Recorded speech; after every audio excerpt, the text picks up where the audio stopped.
하나님께서 아브라함에게 찾아오십니다. 그런데 언제 찾아오셨는가? 그 일 후에 찾아오셨다. 그렇게 성경은 말씀하고 있습니다. 22장 1절에 보면은 그 일 후에 하나님이 아브라함을 찾아오셨다라고 설명을 하고 있습니다. 그 일 후 무슨 말인가? 그 앞전 21장에 언급된 어떠한 일이 있었습니다. 그 일이 끝난 후에 하나님이 아브라함을 찾아오셨다. 그렇게 말씀을 하고 있습니다. 21장에 나타난 그 일 후 어떠한 일들인가? 두 개의 일이 있습니다. 하나는 하갈의 아들 이스마엘 그리고 사라의 아들 이삭이 아브라함 집에서 같이 사는데 하갈의 아들 이스마엘이 자꾸 사라의 아들 이삭을 갖다가 놀리는 것입니다. 괴롭힙니다. 가정에 불화가 생겼습니다. 사라와 하갈 간의 갈등, 그리고 이스마엘과 이삭과의 갈등이 생겼습니다. 일로 인해서 아브라함이 고민하고 있을 때 하나님께서 아브라함을 불러서 하갈과 이스마엘을 내어 쫓으라고 말합니다. 그들이 광야로 내어 쫓김을 당했습니다. 먹을 것이 다 떨어졌습니다. 물이 없습니다. 죽게 되었습니다. 하갈이 막 우는데 하나님께서 그의 눈을 열어주셔서 물을 찾게 하시고 또 하나님께서 이스마엘과 함께함으로 이스마엘이 큰 복을 얻었다. 이렇게 성경은 말하고 있습니다. 가정의 문제가 해결이 되었습니다. 가정의 분란의 씨가 제거된 것입니다. 그런데 바로 또 무슨 일이 있냐면은 아브라함의 종과 아비멜렉의 종들이 서로 다투는 일입니다. 사업상의 문제입니다. 아브라함의 종들이 나아가서 목초지에서 양을 먹이고 또 물을 먹이고, 그런데 아브라함이 하는 일들은 다 잘 되는데 블레셋 사람들은 좀 안 되었던 것 같습니다. 그래서 블레셋 사람들이 볼 때, 야, 아브라함은 우리 땅 이 블레셋에 들어온 나그네고 객인데 저 사람은 저렇게 잘 되고 우리는 되지 않는다. 시기심이 생겼습니다. 그래서 하는 일마다 방해합니다. 충돌이 많습니다. 일로 인해서 아브라함과 아비멜렉이 서로 싸우지 말라. 그리고 서로 계약을 맺습니다. 브엘세바에서 계약을 맺고 그 계약의 증표로 아브라함이 브엘세바에 아셀 나무를 심어서 평안하게 되었습니다. 가정의 문제가 평안해졌습니다. 사업의 문제가 평안해졌습니다. 평안하게 산 그 일 후에, 모든 문제가 해결된 그 일 후에 하나님께서 다시 아브라함에게 찾아오셨습니다. 하나님께서 인간을 찾으시는 목적, 하나님께서 인간을 부르시는 목적과 이유들이 다양합니다. 어떤 사람에게는 불러서 사명을 주시려고 부르시기도 하고, 아브라함과 같은 경우는 내가 너로 하여금 창대하게 되고 복의 근원이 되게 하겠다, 복을 주시겠다고 아브라함을 부르신 적이 있습니다. 그러나 오늘 하나님께서 아브라함을 찾아오신 이유는 복을 주심도 아니요 사명을 주심도 아닙니다. 시험하시려고 찾아오셨다라고 말씀하고 있습니다. 22장 1절에 보면 그 일에 하나님이 아브라함을 시험하시려고 그를 부르시되 아브라함아 하시니 그가 이르되 내가 여기 있나이다. 하나님이 지금 찾아오셔서 불렀습니다. 내가 여기 있습니다. 하나님은 그를 시험하시기 위해서 찾아오셨고 그를 불러주셨습니다. 시험에는 두 가지 종류의 시험이 있습니다. 마귀가 시험하는 것은 유혹입니다. 우리를 넘어지게 하는 것입니다. 템테이션입니다. 바로 넘어져서 제약에 빠지게 하고 우리로 하여금 믿음에서 떨어지게 하고 우리에게서 어떻게 하더라도 손해를 입히려고 마귀는 우리에게 찾아와서 유혹하고 우리를 시험을 합니다. 그러나 하나님이 찾아오셔서 시험하신 것은 우리를 넘어지게 하는 것이 아닙니다. 우리를 죽게 하기 위해서 찾아오신 것이 아니고 하나님이 우리를 시험하신 것은 유혹이 아닌 테스트입니다. 우리의 믿음의 깊이를 테스트합니다. 내가 과연 믿음이 있는가, 믿음이 자라고 있는가 확인하기 위해서 하나님이 찾아오시는 것입니다. 하나님이 75세에 아브라함을 불렀습니다. 지금 하나님이 나타났을 때는 아브라함이 어쩌면 110세가 넘었습니다. 하나님 앞에 부르심을 받은 지 40년에서 50년이 지났습니다. 하나님께서 찾아오셔서 내가 너를 부른 지 한 50여 년이 다 되어가는데 너의 믿음이 어떤지, 너의 믿음이 살아있는 것인지, 너의 믿음이 얼마만큼 자랐고 너의 믿음의 깊이가 얼마만큼 되는지 믿음의 깊이와 분량을 제시하기 위해서 시험하려고 하나님께서 찾아오셨습니다. 사랑하는 성도 여러분, 하나님은 우리를 시험하시되 여러분의 믿음을 체크하기 위해서 찾아오시고 여러분의 믿음을 하나님께서 저울에 달아보시는 하나님인 줄로 믿습니다. 하나님께서 아브라함을 불러서 그의 믿음을 이제 체크하기 시작합니다. 어떤 방법으로 체크를 하시는가? 예배라는 방법입니다. 너는 내가 지시할 땅으로 가라. 그리고 그곳에서 너는 번제를 드리라는 것입니다. 그런데 단순히 예배 드리라고 하면 괜찮을 텐데 번제의 내용물이 문제가 되어 있습니다. 내 사랑하는 아들, 내 독자 이삭을 데려다가 바치라는 것입니다. 즉시 이것도 바치면 괜찮을 텐데 3일이라는 시간 동안 걸어가야 될 먼 곳에 가서 바치라는 것입니다. 여러분, 우리가 하나님 앞에 무엇인가 이렇게 작정할 때 즉시 하라고 하면은 즉시 결단할 수 있습니다. 그러나 작심삼일이라고 아무리 내가 믿음이 충만해서 그것을 갖다가 작정했다 할지라도 3일만 지나면은 흔들릴 가능성이 굉장히 많습니다. 하나님께서 즉시 드리라는 것이 아니고 내가 지시할 땅으로 가고 그곳에서 너는 드리라. 그곳까지 거리는 보엘세바에서 이 헤브론까지 이 모리아 산까지는 사흘길, 3일길입니다. 이 제단 번제로 드리라는 이 하나님의 말씀을 들었던 아브라함은 하나님이 원하시는 번제, 예배를 드리기 위해서 어떻게 하는가? 아침에 일찍 일어났습니다. 그리고 그는 아침에 일찍 일어나서 자기 독자 이삭을 깨웁니다. 그리고 두 종들도 깨웁니다. 나귀를 준비합니다. 나무를 준비합니다. 그리고 그는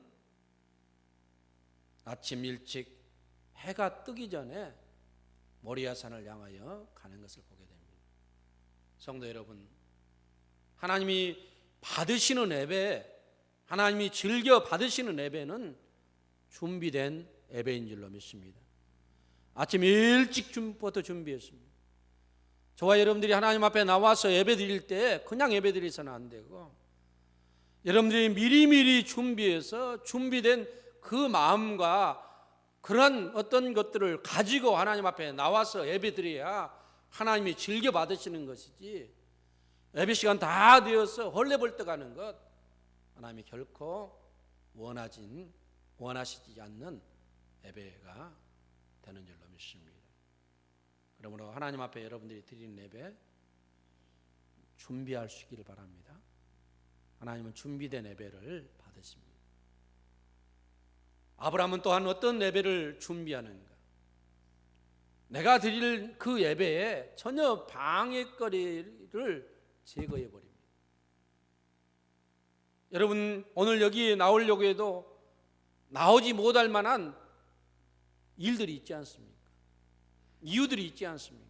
아프다든지 어디 형제들의 어떤 잔치에 가야 된다든지 누구를 만나야 된다든지 사업적인 문제, 여러 가지 문제로 인해서 여기 나오기 힘들 수도 있습니다.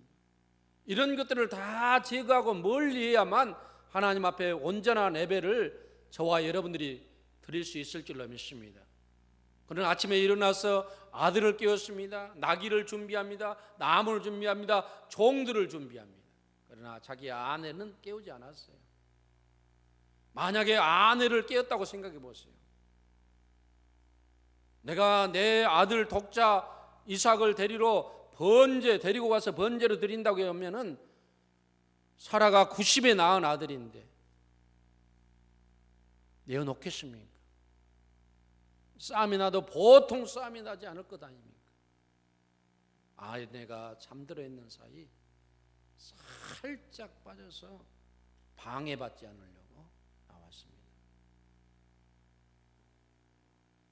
아마 사라는 일어났을 때 이삭아 어디 있느냐라고 찾았을 것 같아요.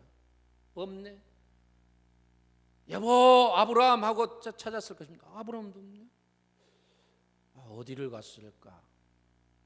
아마 일찍 소나 양떼를 몰고 어디 목초지에 갔나 보다, 일터에 갔나 보다, 이런 생각을 했을 것입니다. 아브라함은 아무 말 없이 떠났습니다. 3일 길을 걸어가는데 너무너무 고민이 많았어요.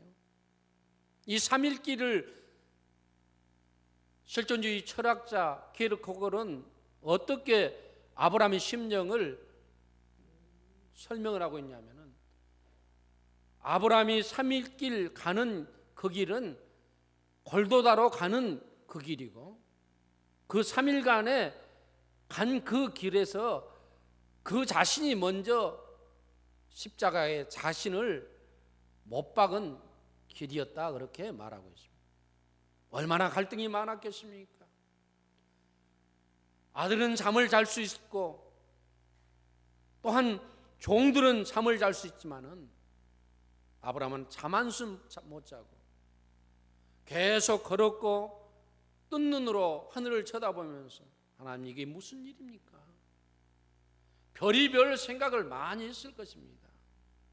나에게 언약의 자손, 약속의 자손이라고 해서 나에게 주신 것이 분명한데 왜 지금 와서 그것도 사람을 하나님 앞에 드리라고 합니까? 하나님이 원래 사람을 제물로 받지 않으시는 하나님 아닙니까? 그런데 왜 저에게 사람을 요구합니까? 그것도 내가 가장 사랑하는 나의 아들, 내 독자 이삭을 달라고 나에게 요구합니까?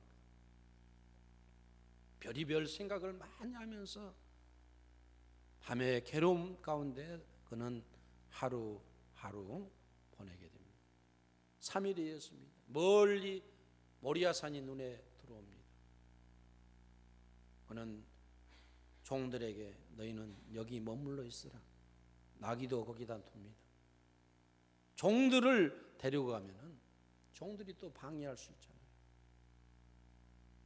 독자 이삭을 잡아서 죽이면은 어떻습니까? 이거 도저히 있을 수 없는 일이잖아요. 그래서 종들이 행여나 방해할까 봐서 종들도 나귀들도 놔두고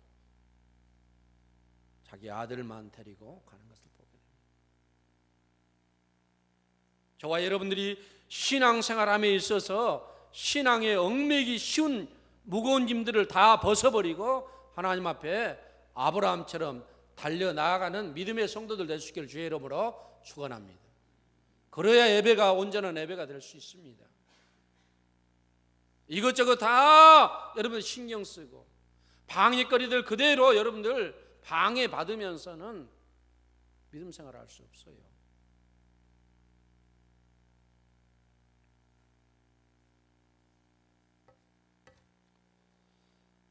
아브라함이 올라가서 나무를 피워놓습니다. 그리고 거기에다가 자기 아들을 묶어서 넣습니다. 그리고 그를 잡아서 죽이려고요. 손을 들어서 그의 목을 치려고 하는 순간에 하늘에서 갑자기 하나님의 사자의 음성이 들립니다. 아브라함아, 아브라함아. 급한 소리였어요. 한 번 부르신 것이 아니라 두 번 불렀다는 것은 굉장히 급한 소리예요. 하나님이 다급해지셨어요. 그냥 쳐버리면 죽어버리니까. 아브라함아, 아브라함아.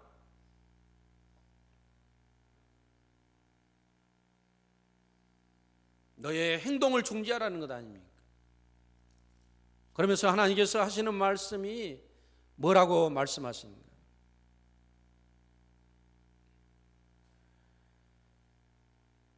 그 아이에게 내 손을 대지 말라.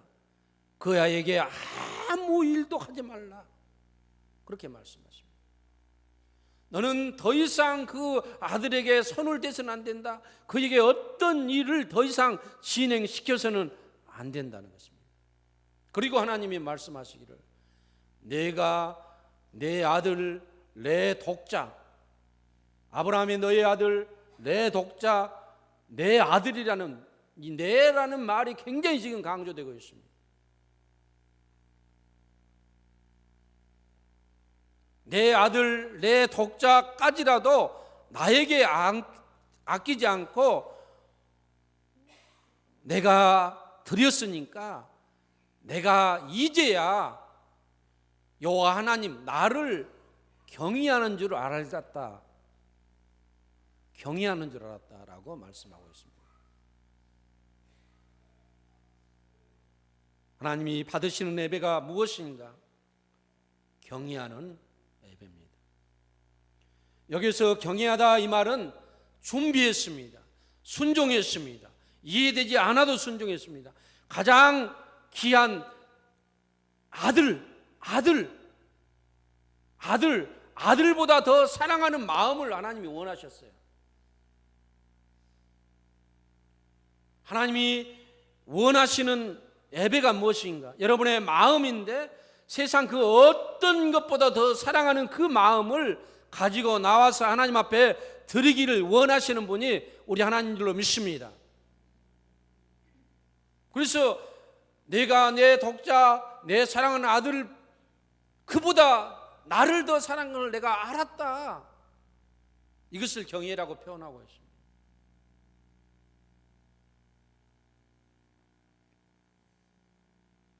여러분의 마음을 들이대 이 세상 그 무엇보다 더 사랑하는 주 예수보다 더 사랑할 예수에 대한 사랑을 주님 앞에 드리는 귀한 성도들 될 수 있기를 주의 이름으로 축원합니다.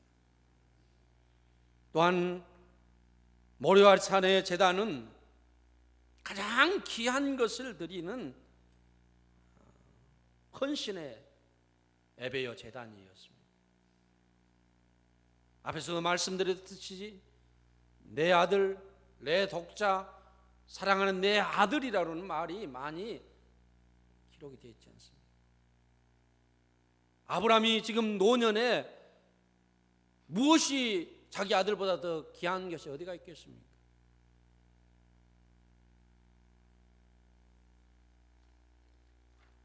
오래전 얘기입니다. 미국에서 교회 주일학교 어린 학생이 예배를 드리는데 헌금 시간에 헌금하지 않고 꼭 기도만 합니다. 선생님이 직감적으로 느끼기를 저 아이가 헌금할 돈이 없어서 그렇구나 그렇게 생각했어요. 그래서 너는 헌금 시간에 왜 헌금을 하지 않고 기도만 하니 물어보니까 아이가 그렇게 말합니다.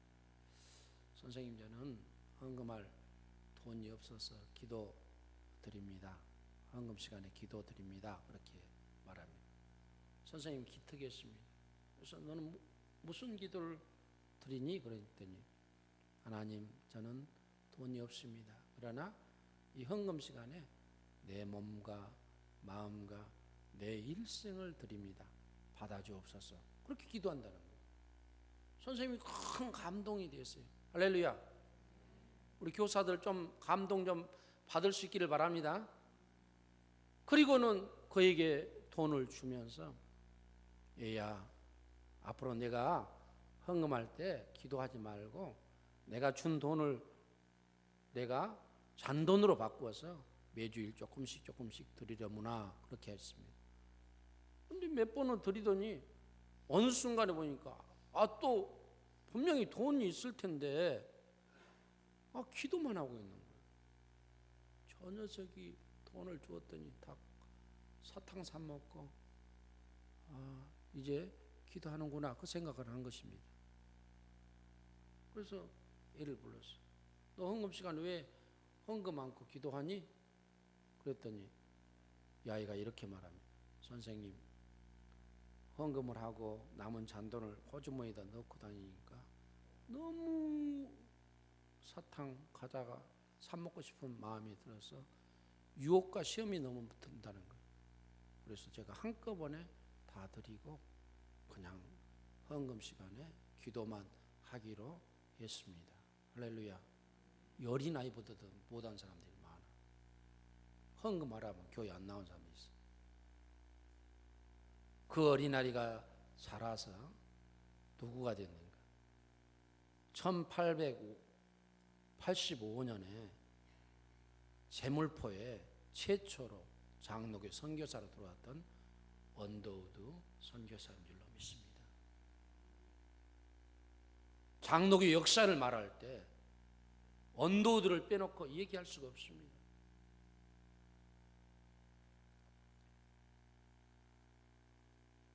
연세대학교를 말할 때 언더우드를 빼놓고 얘기가 안 돼요. 그 일생을 들여서 하나님 앞에 드렸더니 집안이 굉장히 가난했는데 언더우드 선교사의 형님이 타작이 사업을 했습니다. 언더우드 타작이라고 사업을 했는데 이 사업이 잘 되는 것입니다. 그래서 그 형님이 자기 동생을 위해서 선교헌금을 사업에서 나온 이득으로 계속 보내주는 거예요.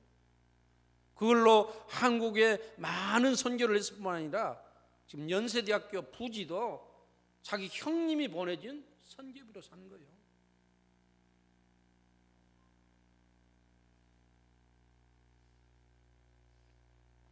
하나님은 우리의 가장 귀한 것, 중요한 것을 하나님 앞에 드리기를 원하시는 하나님인 줄로 믿습니다.